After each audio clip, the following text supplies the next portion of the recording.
Today I'm making chocolate chip and mint chocolate chip cookies that hold their shape beautifully and taste amazing plain or decorated. I'll walk you through the chocolate chip recipe, and then I'll show you how to take this base recipe and make it into mint chocolate chip. And at the end, I will show you some different ways to decorate and which icings pair best. Let's get started. All right, let's start with our dry ingredients. I have all-purpose flour, a little salt, and a little baking powder.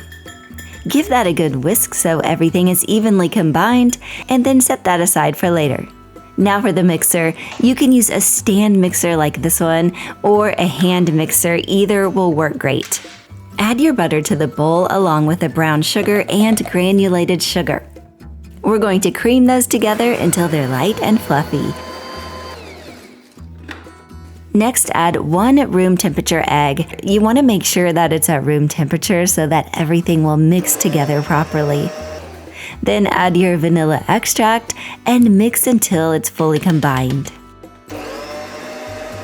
Okay, next we can slowly add the dry ingredients. I like to add mine a little at a time, mixing on low, and then you can scrape down the sides as needed, and then repeat. Try not to overmix here. Once the flour disappears, you are good to go. Lastly, add the mini chocolate chips.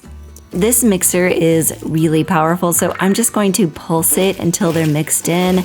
I don't want to overdo it or break down the chocolate chips. Time to roll out the dough.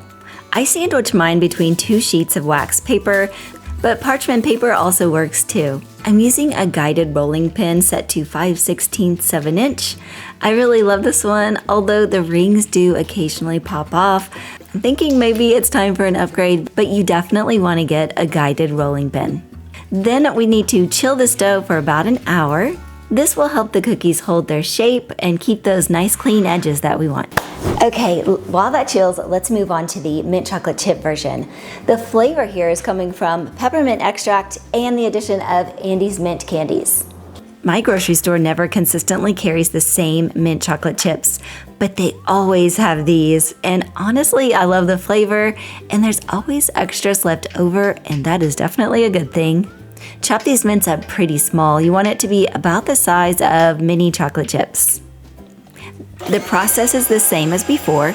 Cream the butter and sugars, add the egg, vanilla, and this time we're adding the peppermint extract, and then slowly mix in the dry ingredients.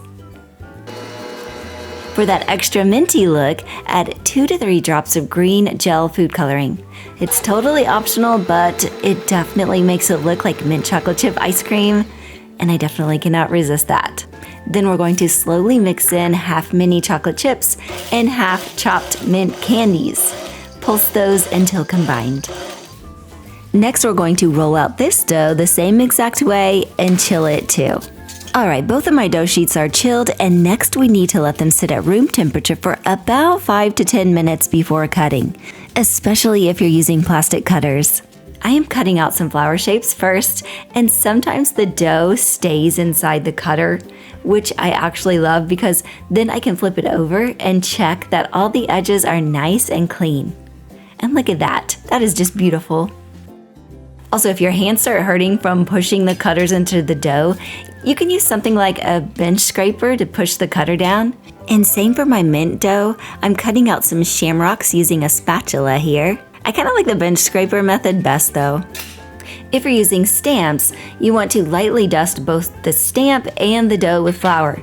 You don't need too much with this recipe though, it doesn't really tend to stick that much. Press evenly across the top of the stamp, not just the handle, and then cut out your shape. And perfect, look at that, just perfection. I love that. Line your baking sheet with parchment paper or a perforated baking mat, and arrange the cookies on the cookie sheet. And I like to do a second chill, so pop the cookies into the refrigerator or freezer while the oven preheats. Okay, and then we're going to bake at 350 degrees for about 10 to 13 minutes. And here they are, chocolate chip and my favorite, mint chocolate chip. You'll notice the mint cookies spread just a tiny bit more than the regular chocolate chip. That's probably from the mint candies melting slightly, so if you need super sharp edges, stick with all mini chocolate chips. Okay, now let's decorate. For the chocolate chip cookies, I love these plain or with buttercream frosting. For me, royal icing doesn't quite pair as well flavor-wise. I'm piping large dots of buttercream on each petal. Then I'm using the back of a spoon to pull the frosting in towards the center to create the petals.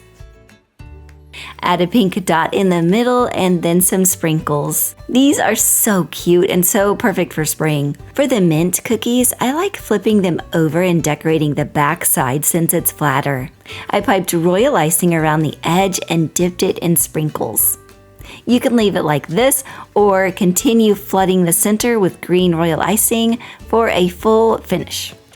And that's it! A super versatile recipe that tastes amazing plain, stamped, or decorated. If you try this one, let me know how it goes. Also, if you have any ideas for new flavors that you would like to see me make, let me know in the comments because I am always up for trying new flavors. All right, I'll see you guys next time. Bye, everybody.